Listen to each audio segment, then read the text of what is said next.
So, welcome. And today I have a very special guest, Wayne Shipman, who is going to share his story of homelessness. And I am calling this podcast Pathway Out of Homelessness. We're actually going to have two parts. The first part is more about around Wayne's story. And the second will be more about strategy, solutions, and skills that he's learned that can be passed along to families of homeless community, or even the general public, for all of us to gain a little bit better understanding of what we each can do. So, Wayne, I'm going to tell a little bit about you first. That he was raised in a home with physical and psychological abuse during his mother's 5 marriages, and his experience really of severe emotional problems from early teens all the way into his 30s, with turbulent adult years, resulting in several periods of homelessness, and then 3 years, a period of chronic homelessness.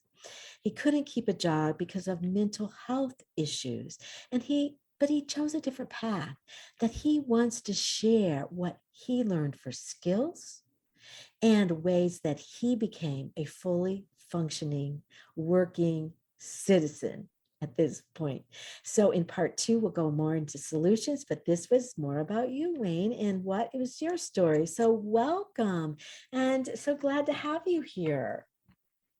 I am delighted to be here, Joanne. It's been a long journey for me. I've come this far just to meet you, I think. Absolutely. And I believe that. Absolutely. Well, tell us a little bit about this journey and what got you out of it, and just if you feel comfortable. I think all of us can say that we've had some kind of trauma, or the new term I've learned recently is adverse childhood experiences, the ACE. Absolutely. And I didn't know there was a difference, because to me, Mhm. kind of for my teenage years especially, it was one very long traumatic experience. It wasn't so much physical. When I was very young, a little boy, one of my stepfathers, I know you mentioned, my mother had 5 marriages, and that was by the time I was 12 years old.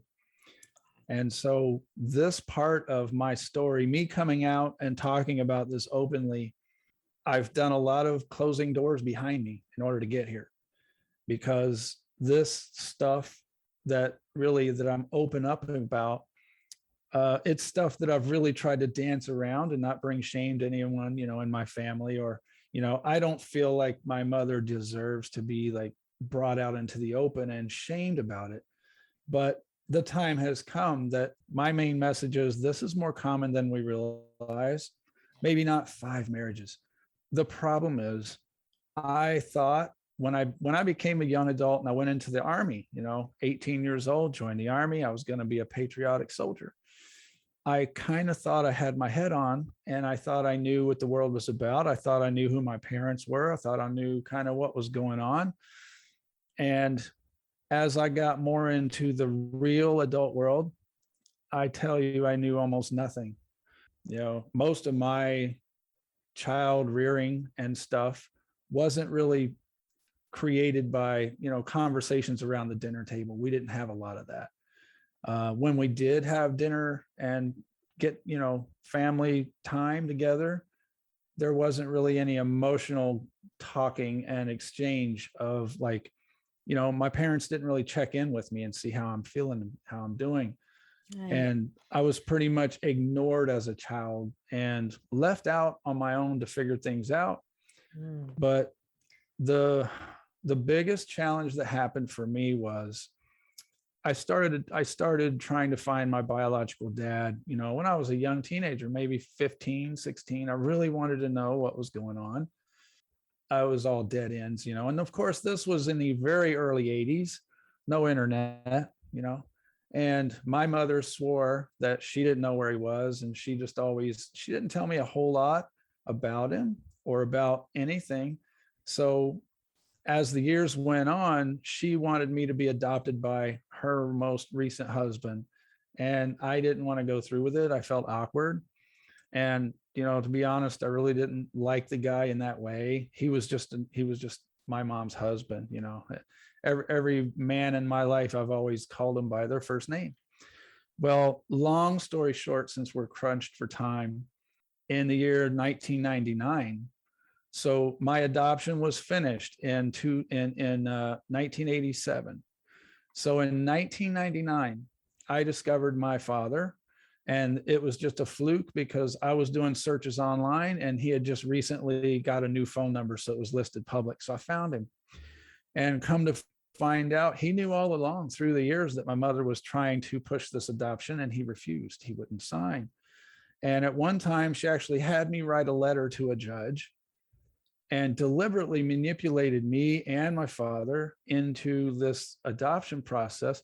And a long story short, I mean, this is how manipulating it was. It was pretty terrible But later on to figure out that this but was a trick. And but what what did that do to you emotionally or mentally it that you felt like it this ruined me. I manipulation was became I became a walking, talking, angry, foul-mouthed, yeah, resentful, hatred young man. yeah, I bet. I mean, the whole story of, all of the stepfathers and how much we moved around, and we became a military family, and the Oh, last husband, we went to Germany, so we were all, uh, me and my sister were pretty much stuck in Germany in a family we didn't like to be in. But in my mind, later in the years, as I started really kind of freelance traveling around in America, I got so burned out on trying to be like everybody else and be normal. and fit And I just in. kind of started, yes, to fit in. And I was really on an identity search. I was Yeah. really struggling with who I was as a person. Yes. And come to find out, I was suffering from some really serious hardcore mental disorders that I really didn't know what they were. I knew I was angry. I knew I had a lot of depression, and probably, well, from the summer of ninth grade is when I first got turned on to smoking pot. And so I became kind of the flower child hippie. I had very long hair, going through 10th grade and 11th grade. I would just sit in class and fluff my hair and stuff. But I didn't have any philosophy. Most of the kids in 10th and 11th grade, they were already taking the ASVAB test, and they were already like planning what they're going to be doing. Everybody kept asking me, Wayne, what are you going to do? We're going to be out of school pretty soon. And I was just like, I don't know. I don't know. I didn't care, to be honest with you. I didn't care. And so that That's what became my depression does. personality trait, was Yeah. I didn't care. So I didn't care about learning. I didn't care about education. I didn't care about jobs. I didn't care about any of that adult responsibility. Well, then one girlfriend I met got pregnant, and suddenly I started trying to care. 1988, my first baby was about to be born. And that was the major shift for me as an adult. Was like, it was more like, oh my God, this is real. Like, you can't just pick and choose like what responsibilities you're going to take. I can't just use that anymore. I can't just say, well, I don't feel like working, I'm just not going to work. It's like, oh my God, I'm having a baby. Well, 3 or 4 years later, I had three children altogether, two different mothers. But the children, having children, struck me very seriously as it's time to wake up. Like, it's time to actually have a shift now, not later, now. Like, it's kind of too late, but I have to do it now. And that struggle began. That's when my mild kind of anger management problems turned into real bipolar anger, and my constant nagging depression feelings turned into real bipolar depression. I was diagnosed with those probably in 2008. I went through some really serious self-initiated psychological exams and psychological profiling. I went to a doctor and had blood work, and she set me up with a psychiatrist. And I mean, I went through several weeks of counseling and questioning. And so what I found out was, I had several things going on. My mind was completely disturbed, and I had a very serious victim mentality because I didn't understand anything. So of course, It's Can I, not can I what ask it wasn't my fault. can I Sure. ask you a question about this? Because it sounds to me like that victim mentality and the depression also sounds like post-traumatic stress disorder. And I'm just wondering, did anybody talk about that? Because that makes you be anxious and depressed, and sometimes it throws you back and forth. And a lot of times the depression and that giving up. Did anybody talk to you about your trauma that you experienced as a child? They did, but I'm trying to walk on eggshells here. It's not because I'm shy to talk about my own experiences, but what I've learned, probably what you know as an expert, you can use different explanations and we can call it PTSD or we can put a label on it, but that doesn't describe the emotion or the experience of what it was for me. PTSD, yeah. I, the stepfather that really whipped me a lot and cussed a lot and punched walls and broke things. And that was traumatic for me as a little boy because I just had to witness that all the time. But it wasn't just him, it was him and my mother. My mother was throwing plates across the room and breaking windows, and she was just as violent as he was, kind of in her own defense. But me and my sister was just in the room watching this. But over time, I think the PTSD set in as the problem was I never had skills or tools to Yeah. process those things that I was experiencing.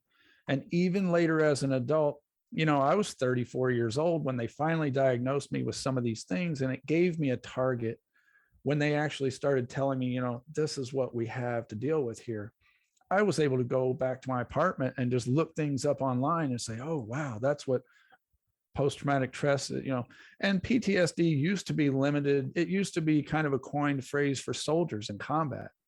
But now we're realizing, It's anything children. following a trauma is It's PTSD. children witnessing things that they don't know what's going on and can't understand and figure out why this is going on, and they can feel Yeah. threatened themselves or watching their mother or somebody they love being threatened.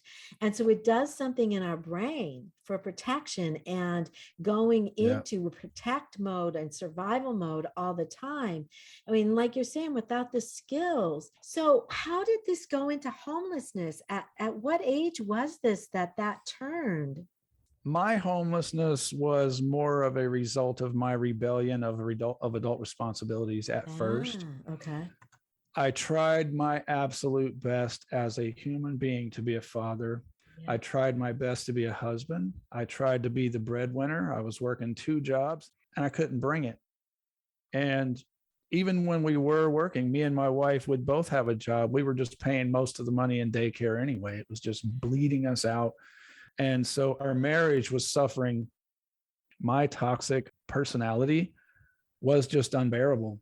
And It wasn't again, my wife. but just like you And, said, without the skills, without knowing how and yeah, what to do, it's hard to blame yourself, your wife, your children, or anyone because you just didn't have what you needed. yeah. I'd like to make this point that we go through the blame cycle for a long time. And when we finally get to the other side, we take responsibility. Yeah. Okay. And so Yep. for me, part of my message to every homeless person is there comes a time when we just have to admit, in order to move on and move past it, we just have to accept it. And my other part is I can forgive my mother. She's a human being. I can forgive the man that was beating me. I can forgive them all because they're human. There's certain things that I'm just going to carry with me as my right, as my own. I remember the suffrage they caused on me. So therefore, there's a lot I sacrificed in my life without the skills I should have had. But when I took responsibility, it no longer mattered who caused it, and it no longer mattered why it happened. So when I took responsibility in that way, Yep. my mind shifted from who did this to me and why did it happen to, okay, what do I have to do to turn this around? And I'm going to add And another so, one I hear all the time: the woe is me. you know I'm the victim here and they did this to me, and I I'm helpless. And you're saying there's another side. I always call it two sides of a coin. Blame is on one side, but responsibility is on the other. And what made you shift into more responsible behavior? Because it sounds like you were defeated, that you went into the homeless kind of way of life, but something shifted it for You you. know, there was the universe has a funny way of bringing you to where you need to be to receive Yes, something, it right? does. Yes. And we've all heard, you have to hit rock bottom. For some of us, I mean, maybe you didn't, but for some of us, rock bottom is a very dark, very long tunnel. And, in my case, being homeless, it wasn't homeless that had me ashamed. Unfortunately, I was in Portland, Oregon, and I was hanging out with the hippies and the drummers and the fire dancing chicks. I was having a great time for a while. But when I realized my children didn't see it like that, every time I'd talk to them on the phone, it was like a 3-minute conversation. They were ashamed of me in a way that demoralized me. Okay. Because I thought, they're with a military family. She's remarried. They don't need anything from me. They thought their dad is a homeless man, and whatever they see on TV and in the movies, that's what they thought. So they thought I was this kind of ugly guy with whiskers pushing a shopping cart, which I never did. But when I felt so demoralized, comparing myself to the patriotic young man that I once was, Mm-hmm. and that got stuck in my mind, I was like, my God, I'm 37 years old and I'm out here, like, for crying out loud, how did I get here? And it started out just kind of a trip and just a party for a little while, but I actually got stuck out there. Yeah. Okay. And the 3-year period, I was in and out of hotels and apartments, and I would Yeah. get a job, but in 2 weeks or a month, I'd lose it again. I was back out there. I went into some hardcore drug stuff. To be honest with you, the big turnaround for me, I'm just going to skip to it. I got hungry. I realized one day that hunger is a really serious motivation. When you're hungry and your stomach is hurting with pain, you will find something to eat. Even if you're going to eat the bark of the trees, it doesn't matter. You got to eat, right? Well, I became that hungry for knowledge. I wanted skills. I wanted someone to help. Don't just label me with bipolar and PTSD. I want to know how to deal with this. And of course, almost everybody I talked to, every counselor and doctor I went to, they had a list of preferred medications, based on these symptoms. And I rejected them all, Joanne. At the time, though, I was telling my doctors, I said, your pills can't do any, what my marijuana can do. I mean, I can go outside and smoke, and within 4 seconds, I'm smiling, I'm happy. And then, the doctor made a comment one day that really stuck in my head. And this is what caused me to actually make the switch. She said, you either have to live with your symptoms or you need to take these medications so you can manage your moods. And I said, well, what's the middle ground? What's about the Yeah, skills? I was just saying, how Where, about where, learning to manage the what about symptoms? that? Why are you telling me that? She says, well, in my professional opinion, anyone with bipolar or anything hasn't learned to manage their skills without some medications. And I said, well, how long does this have to go on? She goes, as long as you have symptoms. And for you, it's your brain is a bipolar brain. And so anyway, we went into that.